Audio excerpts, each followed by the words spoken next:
Hi, this is Kathy Reed. Tonight's presentation is on mitochondrial DNA and genetic genealogy. This presentation was originally given for the Southwest Ohio DNA Interest Group, Tuesday, October 16, 2018. I hope you enjoy it.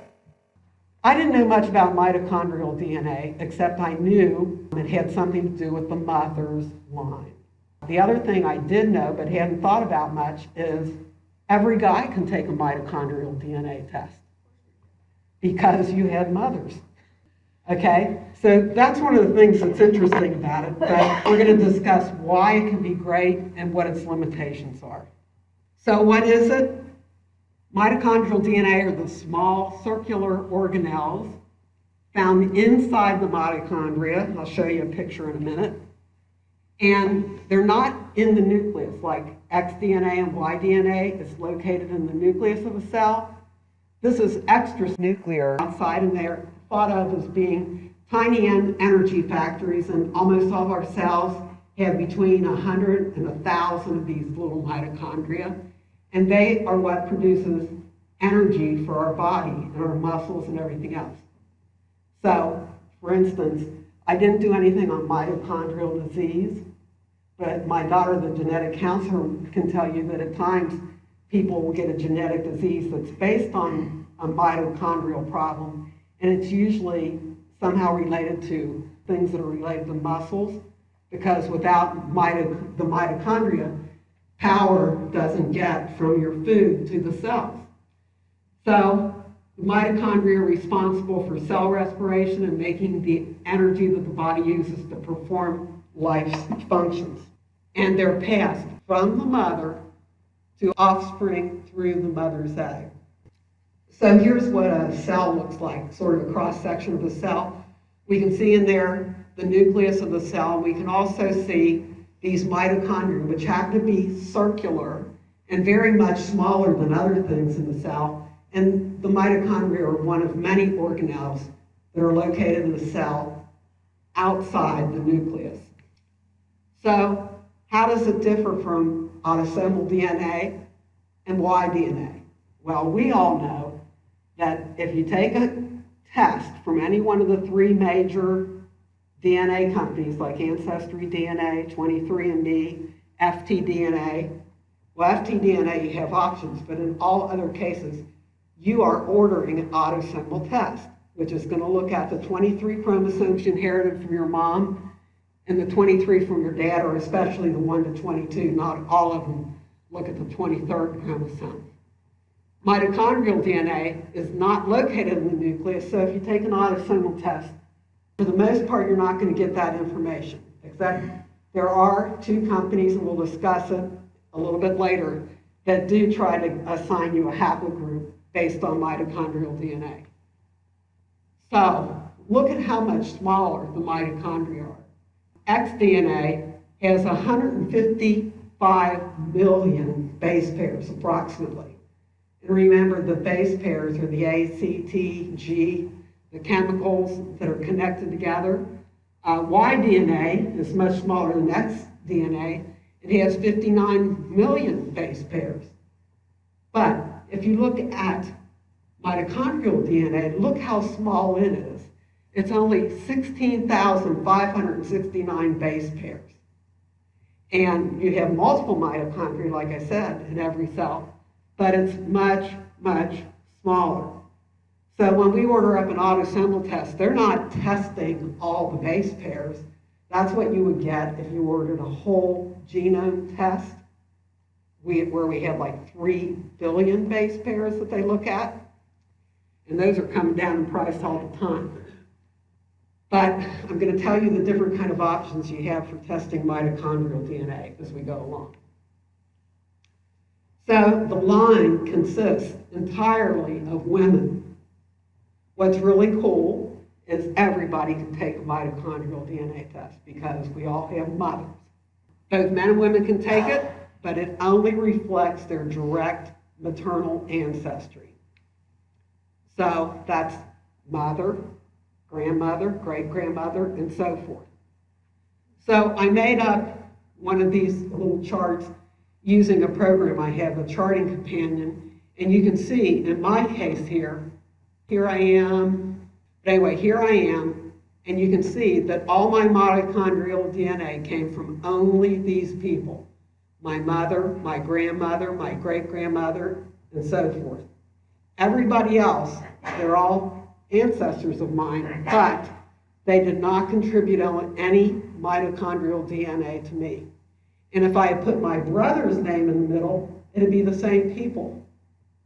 It'd be our common mother, grandmother, great-grandmother, and so forth. So here are my people, the ones I have the pictures of.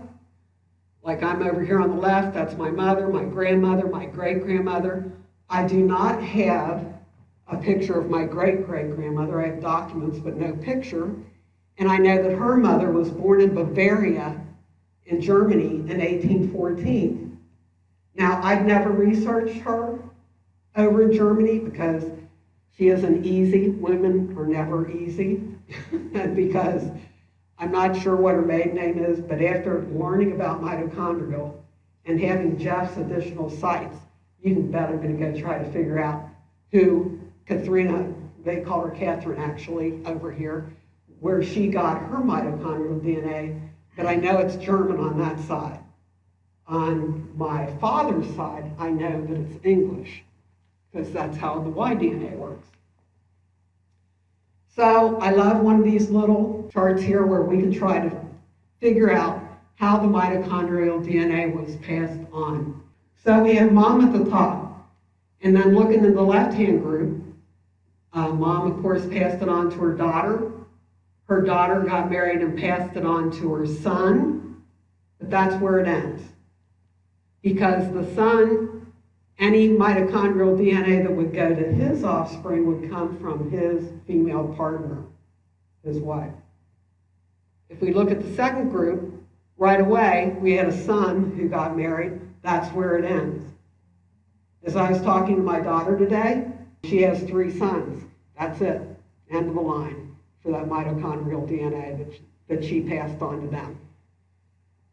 Okay, if we look at the next group, and I don't know why that's upside down, but we have the mother passing it on to a daughter who passed it on to a daughter who passed it on to a daughter. And in the last example here, we have the mother passed it on to a daughter who passed it on to a son, end of the line. So everybody gets that inheritance pattern, right? So on the next one, we have one of these leveling. Well, let's figure it out. Okay, at the top, we have great-grandma, grandma, daughter. The bottom line is great-grandchildren. So we have mom at the top. And if we look again, let's see which one of these numbers could get the female at the top who inherited her mitochondrial DNA. So looking down, anybody want to tell me about 1 or 2? Did 1 or 2 get it?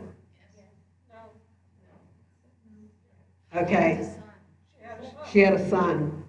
So 1 or 2 did not get any mitochondrial DNA from the woman on the top. Okay, what about 3? Yeah, because she had a daughter who had a daughter who passed it on to the son. Okay, what about 4? Right away, in that line we have a son, so 4 and 5 are out. And if we look at 6, yep, because we have daughter, daughter, daughter. What about 7? Yeah, and that's where we have to be careful, because we have daughter, daughter, and son, but that son still got that mitochondrial DNA. You know, so you have to keep that in mind if you're trying to figure out who you might be able to test. And as we go on, you'll understand why this is really a bargain. Okay, so I put in the beginning because, you know, I've always been interested in this. I like to waste my money on DNA tests. At first, you could buy one that they called HVR1, then you could buy HVR2. Now they'll sell you HVR1 and HVR2. And you're going to see on the next slide why, in this day and age, that is a waste of money. I'll show you why in just a minute. So it says this represents less than 7% of the mitochondrial DNA molecule. So remember I said there were 16,659 base pairs. If you added up the base pairs between 1 and 576, so that's 576 base pairs, and the difference between 16,024 and 16,599, the total would still only be like 7% of a circle. So it's not very much. So fast forward, and we came up with the mitochondrial full sequence, which I'll show you in a minute what it looks like on the FTDNA page. So when I bought that HVR1, there's a 50% confidence level that in my results, I would find someone within 52 generations that matched me, or about 1,300 years. Oh yeah, not worth it. Then they gave us HV1 and HV2. So now I've improved my odds to 28 generations in about 700 years. Not very helpful in terms of the genealogical time frame. But if you order a full sequence, which if I were going to do that, that is the only thing I would order in this day and age. Well, yet at the 50% confidence level, and remember those HVR1, HVR2, and the coding region, you have a 50% chance of having someone within 5 generations, which they are counting as going back about 125 years. But you have at the 95% confidence level, within 22 generations, which is still a long time, about 500 years, you're at least going to have more of a chance of having an exact match because so many of us share the same mitochondrial DNA. Think, I got it from my mother. My mother had 7 children. All of us have her mitochondrial DNA. I have a sister. So first my 5 brothers have it, then my sister has it, her 2 children, regardless boy or girl, have it. Then go back a generation. My mom had 2 sisters. One of them had 6 kids, one of them had 4, a mix of boys and girls. Right away, you can see how within a few generations, you can have a whole lot of people that share the same exact mitochondrial DNA. Not the best thing to use for genealogical purposes, but I'm going to tell you what Michael Lacapo, when I went and heard his talk at OGS, he convinced me this is a really powerful test. So right when I was putting this together, you can get mtDNA Plus, and you know they always put these things on sale, for $89 with the first 2 regions, which I'd say save your money. The only thing that's nice about FTDNA is they will save it. So if you're really on a budget, you can do it. You can come back later and order the test for the difference. But if you're going to take the plunge, I suggest you get the full sequence, which usually you can get about $40 off, $159. Now, is it going to be that beneficial for finding DNA relatives? No. But I'm going to tell you in a few slides why it's still a very powerful thing to have. So, how the test works? Well, there are 2 types of DNA tests. The first one is one where it sequences all the nucleotides in a segment of DNA. They can do it for HVR1 and HVR2, which it says here totals 1,343 base pairs, not very many. Or you can get the high resolution test that'll sequence them all. Or there's another kind of test called SNP testing. We've talked about that before, which is the single nucleotide polymorphisms at hundreds of locations. So in other words, they're looking at specific locations, just like what happened with y-DNA we discussed the last time. And so 23andMe and Living DNA, if you've heard of it, they both do SNP testing, and they will give you an estimated haplogroup. And that estimate's going to be pretty clear. Like I will show you in a minute, mine came up, I think, H1. The difference between that and the full sequence is I'm H27, which is more refined, but the H still was the correct haplogroup. So I went to look and see what you get if you've taken the 23andMe test. You've already got a maternal haplogroup estimate in there. Maybe you haven't clicked on it, but look through your reports, the ancestry reports, and click on one that says maternal haplogroup. And when you do, it's going to give you the estimate based on SNP testing. And they said I was H1 at 23andMe. They also give some nice little maps to show you how they think that group migrated out of East Africa according to years. You can look at that. They have some nice information there, starting with haplogroup L and then moving on up the line.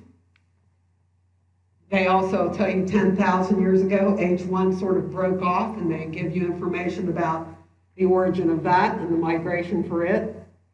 And it says H1 is frequent among 23andMe customers. In fact, it's one associated a lot of times with European ancestry, and 1 out of 19 people in the 23andMe database actually are H something. This is what the report looks like in living DNA. It's saying my maternal haplogroup again is H, and if I look underneath, it says your subclade is H27, which is the exact thing I got when I did the full sequence. They also have a coverage map of where you could expect to find H, in what countries and by percentage. And they have information on the haplogroup history, how people with that particular haplogroup migrated from the beginning on out, and the subclades. So they have a lot of information on there. They too show a migration map, and you can see the H moving up and into Northern Europe up there, that pink box. And then there's some other groups that broke up off of R, like HV, and you can see that branch went in a little different direction. They also give you, these are phylotrees. This is a partial one because you can imagine they're huge. But you can see this one sort of broke down the H haplogroup to a group that was HG16129A exclamation point, which was then further divided into H27 and H17, and that's me. And they provided all that information for me, and it was consistent across all companies. So that was good news. Question, and this is a big question.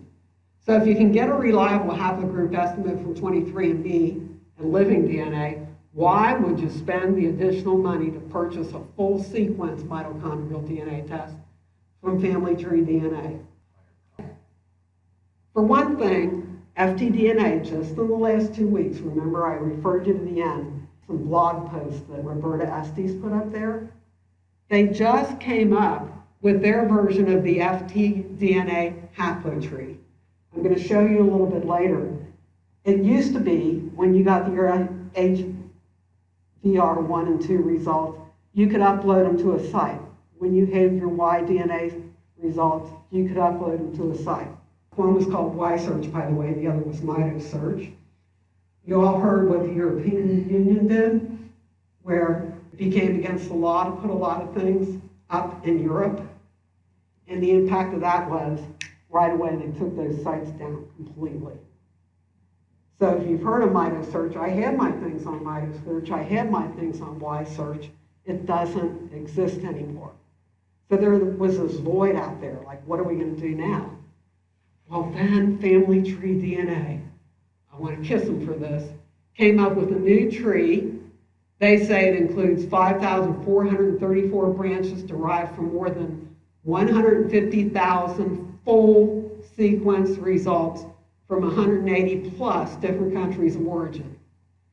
So they have 6 times more samples than what you find in the Phylotree. Like if you would get on Wikipedia and look up the Phylotree, or if you would get on that ISOG website, the International Society of Genetic Genealogy, that has a lot of information, this has 6 times as much.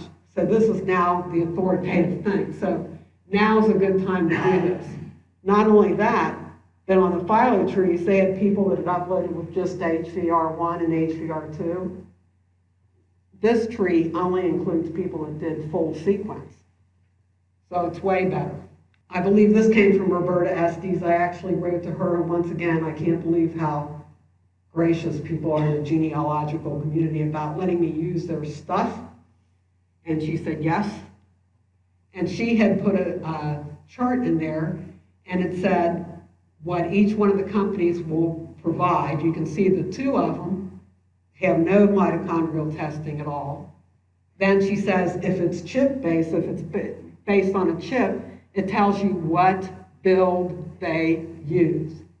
You can see the 23andMe use V7, which is really old because the current one right now is V17. And that's why Living DNA, I think I was able to identify my subclade correctly. And even Genographic version 2 uses build 16. So the most up-to-date one you can get is either full sequence. The full sequence one doesn't use a chip. See, the chip limits how much of the DNA can be looked at. But in FTDNA, they look at every single base pair, all 16,659 base pairs.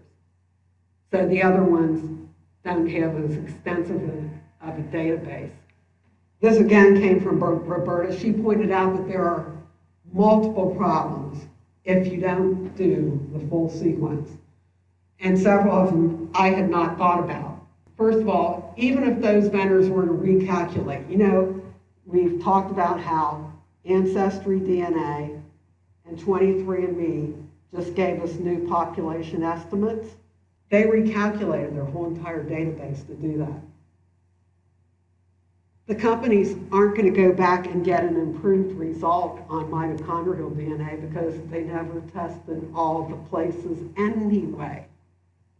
So it would do them absolutely no good to give you an updated subclade because they never tested that many spots anyhow.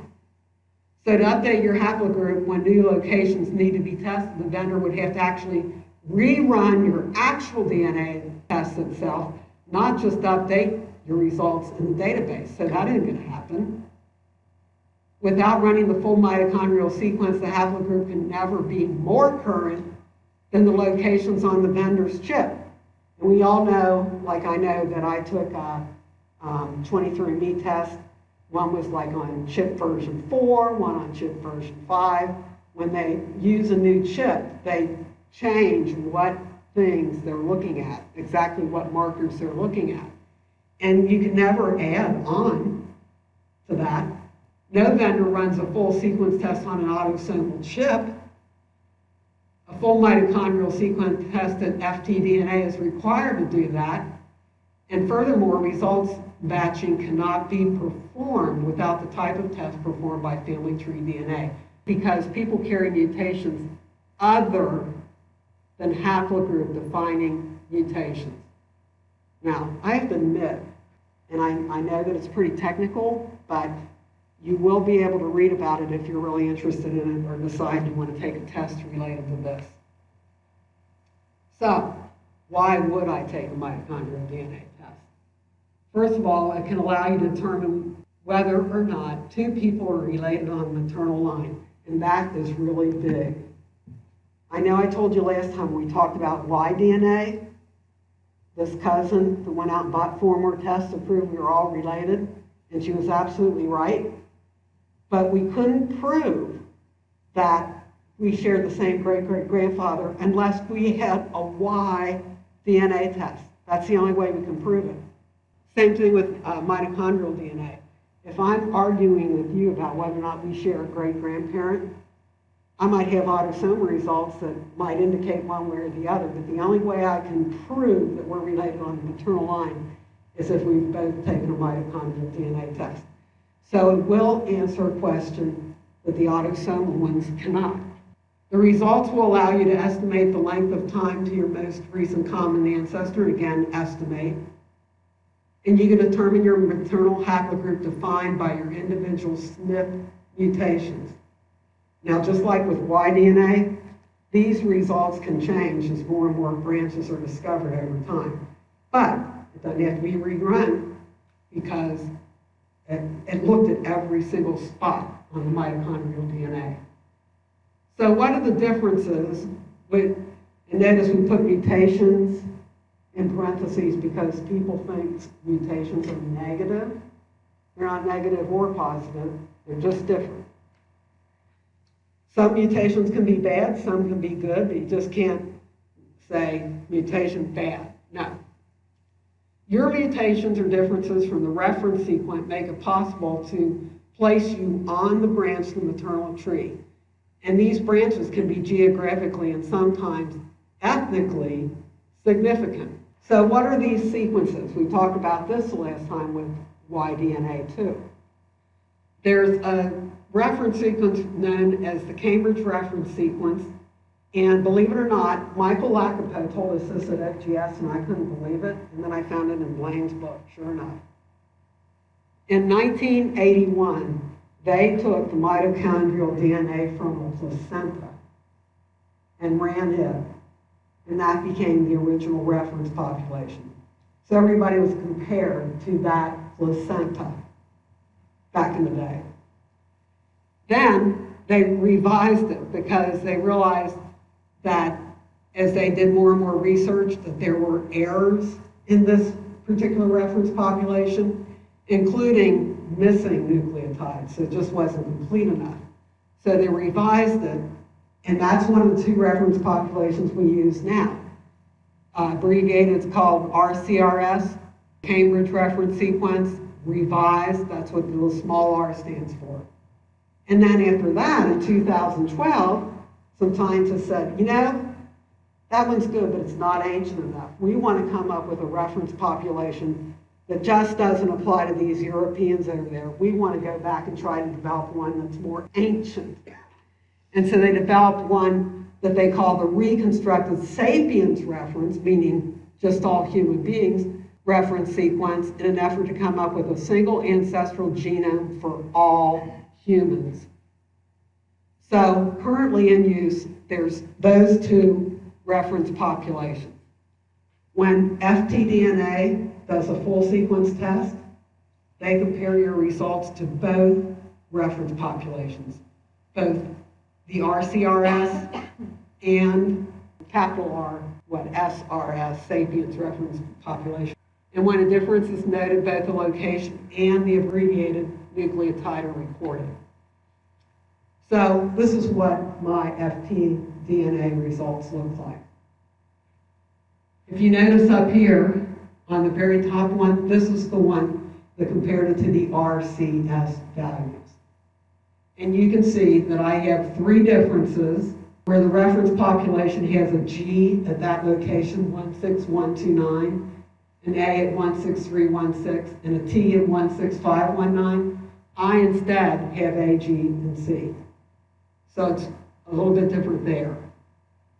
Then in the HVR2, which again is small, you can see that I have several different mutations there, and also this 315.1, that location, apparently that one is so common, they don't even consider it to be a mutation, so many people have it.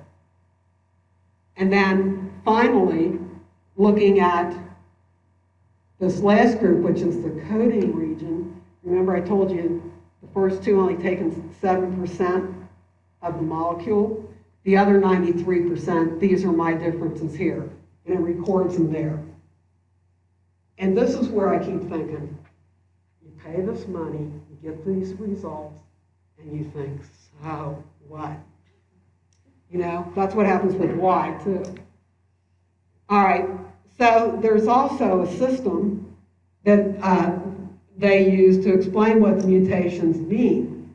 And here's an example of every kind of difference you could have. For instance, mutation 263G, what it means is that unlike the reference sequence, the tested mitochondrial DNA has a G, which is guanine, at position 263 instead of what the reference population has. Or if it says A263G, that basically means the same thing, that the reference population had an A, you add a G. The 315(1C) means that compared to the reference sequence, you actually have an extra nucleotide, 315. If it's 315.2C, you have 2 extra nucleotides there. And if you have 195 and a minus, that means, according to the reference population, you're missing a nucleotide at that position. So then, here's what it looks like on the other reference sequence. So they give you your results both ways. This time, it's the RS values, and you can see there are a lot more differences there because now my mitochondrial DNA is being compared to a more ancient sample. So you would expect there to be more differences. So, this is where Michael Lacapo got my attention. He said, at 10 generations, all of us have 1,024 direct ancestors. 512 men, 512 women. But of this number, only one passed mitochondrial DNA down to you. Maybe more than one person that got it, but it's one. So it can be very powerful. Instead of having all this autosomal information, if you're really trying to answer one specific question, this can answer it, where the autosomal will not. So mitochondrial DNA can be very powerful. When you're looking at DNA you inherited from your great-great-grandmother, this is amazing. You would share 100% of your great-great-grandmother's mitochondrial DNA. If it was an autosomal test, you could expect to share only 6.25% of her DNA on average. So that is a huge difference. So it can be great to answer specific questions you might have. So how do you get your results on FTDNA? After you take the test, they have a nice little homepage that includes matches, haplogroup origins, ancestral origins, results, allows you to print certificates. I'll show you what a couple of these look like, but not all. It includes migration map. You can click on that, and it'll say mtDNA human migration thousands of years ago. And if you look at A, it says 30,000 years ago. This is where they thought A was. We know that I'm H, so they're saying 30,000 years ago it sort of appeared on the scene up here, migrating into Europe. Also, when you look for your matches, this is what you get. Now, out of their whole database right now, I have 4 matches. And if you notice, they have a genetic distance of 1 and 2, which means 1 difference for the reference population or 2. Michael Lacapo said that if it's even 1, he'd be concerned about being able to identify that common ancestor because of the fact that it's so stable. And all of this is built on Phylotree.org, Build 17. So you can click on that link, and by the way, you can see all 4 of those, of course, they're in my same haplogroup of age 27, and the dates they matched. But I'm not optimistic about finding out anything from any one of these. That is not why I would take the test. So if you click on that link and you want to understand what this Build 17 is, it'll take you to a different page that looks like this. It says it was adopted in February 2016, and it has every kind of link and question that you can answer about Build 17. As I said before, MitoSearch used to be a place we could upload everything. And it says right here, the free public genetic genealogy database is no longer accessible as a result of the EU General Data Protection Regulation. So thank God that Phylotree DNA came up with their thing. So there are 2 ways that you can assess the mtDNA haplogroup. If you're on FTDNA, and you can do this, even if you do not have a tested FTDNA, you do not log in, like in your membership.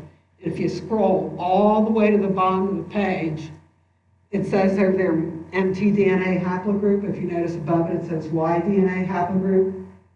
You can click on that and check what the haplogroups are. That's one way of doing it without logging in. Or if you log in on your home page, it says public haplotrees, and you click on that instead, and it's going to take you to the tree that applies to you. So here's part of their new way of reporting. It says haplogroup report for age 27. You can't see on here, but in the top, it'll say, type in your haplogroup, which you know how to get. Mine's age 27. I did that. It takes me down here, and if you notice, there's this whole line. If this was live, you could click on every one of these, like I think 40 people in that haplogroup identified. This is relying on people identifying now. So you have to take it with a little bit of grain of salt. But 40 of them said they were from England, and it goes on. 24 from Germany, 20 from Ireland, 29 from the United States. You know why it says that? Because they're really not big-time genealogists, and they've never gotten out of the United States. You know, they don't know where the maternal line came from. And I'd rather they do that than make something up. And you can see there's these further breakdowns of age 27. Here's a country report. You can click on a country report, and it'll give you the number of people from each country that identified that country as the place that, based on their research, they say that their mitochondrial haplogroup began. Now, of course, I've got evidence mine came from Germany, but who's to say that further back it didn't come from somewhere else? I just haven't done the research. Here's some age 27, and again, this is self-reported. You can see it's all over the place. This is self-reported by members of FTDNA that said, oh, I'm in this age 27 group, and this is where my ancestry was. You can see one of the highest numbers up there, 27, is from England. So another thing you can do is you can join a project. We talked about that the last time, how for my yDNA, I'm in a Wainwright project. You can pick ones that have to do with mitochondrial DNA. And underneath there, I'm going to go to a larger screen here. It says to view available haplogroup projects, scroll down to the bottom of the screen, and they're going to have some of the possible haplogroups there. And you can click on it and try to join the project. I know how it worked with my Wainwrights with the yDNA, but so far I'm in a few projects and I can't see where my data is reflected in those projects. And it could be because at first I had HVR1 and 2. Some of them now are only taking full sequences. So we'll check. So look at the list of mtDNA projects I could be in. I could be in geographical projects. So for instance, if I just wanted to see which ones came from a specific location, I could click on those and see what's available. They have yDNA and mtDNA geographical projects. I haven't looked at those, but maybe in that case, it's a case of, if you know the yDNA and the mitochondrial DNA, that you can check and see what projects might fit there and join them. And then the lineage projects always sort of interest me. You can do that so easily with yDNA, but as we'll see in the next part, for mitochondrial DNA, they don't even have a surnames report. And why is that? Right, the surname changes. So you can get it for yDNA, but not mitochondrial DNA, because it's just not, the surnames are not reliable. So these are my projects. The Wainwright one is for yDNA. I joined one for the Daughters of the American Revolution, but that isn't working for me at all right now because my guy that I got into the Daughters of the American Revolution with is not in my direct paternal line. So my brothers don't have his yDNA. Then they have a mitochondrial DNA haplogroup project, an age subclade discovery, and there's a button there that says Manage Projects that you can click on. It helps you keep track of your project and what's going on. I'm going to give a brief shout out to this, and we are just about finished. This really gets technical. Have you heard of heteroplasmy? Okay, we're not going to spend a lot of time on this, but basically what it means is where in most cases we have A, C, T, and G, sometimes there's a copying error, and they call that a heteroplasmy. They defined it when some mitochondria have a different allele, different from GCAT at the same location as other mitochondria, or it's in the process of mutating. It's possible the lab process may detect multiple values. So they can't say it was an A, or they can't say it was a C when they're analyzing the DNA. So they do have Heteroplasmy Nomenclature, and this is what the chart looks like. So if all of a sudden you come up with a uracil in a special place, they've got the symbol U. Your report will actually say U or M or R or W, and you can see what that is. Genetic counselors are trying to look for specific kind of diseases. That's one of the things they may pay attention to because it's different from the norm. And so they mark it with a different symbol. And that's the key for that. We're not going to get into that tonight. If you want to get into it, I included a link that you can look up and read more about that. I just wanted to bring up something about this Native American thing because this is something that really fascinates me, and I've been asked to do a genetic genealogy talk on ethnicity estimates at OGS this next May. Ancestry changed all their results, 23andMe changed all their results, and so now we've got a whole different ball of wax. But Blaine Bettinger, when I discussed with him one time this Native American, what kind of haplogroup an American Indian might find himself in, he said to me, what's really interesting is, do you see where it says A, many? Remember mine said H? If you've got an A as your haplogroup, you've got Native American ancestry. Now, it doesn't tell you a tribe.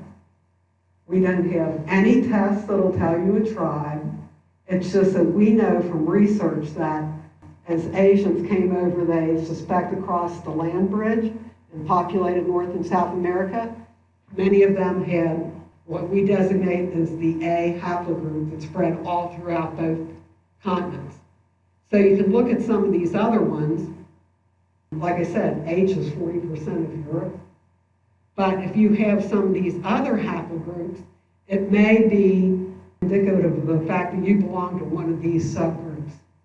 And so that's a very interesting discussion right now, too. So, a couple slides on revisiting Y-DNA, because when I did that talk the last time, they didn't have this Y haplotrio. But now they do for males. And I knew that my haplogroup for my brothers came out as RM269. Of course, only males can take this test. These are self-reported results, but males reported back to FTDNA. You know, I know my paternal line comes from England. You can see the number of participants from each country. That's one of the things you can do. And then also, you can put in, remember I said you can't do surnames for women? But for men, they've got a surname grouping, but if you notice, they've got, okay, so a huge number of surnames there. Mine is Jones, so we were on the second page. And so 17 Joneses reported that they came from this particular haplogroup for men. If you want to know more about this, again, I've got one of Roberta's links there. So here's the summary. Due to the stability of mtDNA over time, it is extremely useful for ruling a candidate in or out of your direct maternal line. And that can be so important. You can really use it to answer a question. It allows you to actively test a hypothesis without passively waiting for someone to test. So I know when Michael was giving this talk, it's like if you're just going to sit there and wait for somebody to put up their mitochondrial DNA results to see if they match you, forget it. There aren't enough people. Like 150,000, it said, versus 8 million. You'll be dead, probably waiting for a match. What he said you use it for is, I've got this cousin, she swears we're related. Okay, you take this test, I'll take this test. If we think we're the same maternal line, it's going to rule it in or out. No ifs, ands, or buts, no autosomal percentages. You're either in or out. Since autosomal DNA tends to fall off after about 6 generations, mitochondrial can answer questions that could have never been answered without it. And if you're going to take a mitochondrial DNA test, your best bet is to take the full sequence test right off the bat. Because here's another thing. I think they're expensive. They're actually cheap. And I'll tell you why they're cheap. Yeah, well, the reason they're cheap is, when I went to do autosomal for my siblings, I had to buy separate tests. We all know, and autosomal bared it out, that we have the same mother. One mitochondrial test is good for all of us. It's good for my daughter. It's good for her sons. You know, you go back a generation, it's good for a whole mess of my cousins. So when you look at it that way, it can really provide some great information for ruling someone in or out. So here's the biggest limitation. I had seen, but now looking at that former slide, I think it's higher than that. There are only about 100,000 full sequence results in the FTDNA database compared to 7 or 8 million autosomal results in Ancestry DNA. So you don't do it, as Michael said, this isn't a passive test, it's an active test. Don't sit around waiting for somebody to match you. Use it to answer a specific question you may have. It's great for that. So I've got 2 pages of acknowledgements here. In most cases, I contacted these people and they allowed me to use some of the information that's in this presentation. I can't recommend Blaine's DNA Central enough because he has an entire course on mitochondrial DNA in there that you can look at. I actually got to talk to Debbie Parker Wayne, who was one of my instructors one year, and she allowed me to use some things. So these people were really great in allowing us to share things. On this final slide, I've included 3 references to Roberta Estes' wonderful blog, DNA Explained. You may want to check them out. So just a couple takeaways. It's not the first test you want to start with, but it will answer questions autosomal tests will not answer. And it can be worth it because it's applicable to so many people if you understand how it works. So now, let me try to answer some questions if I can.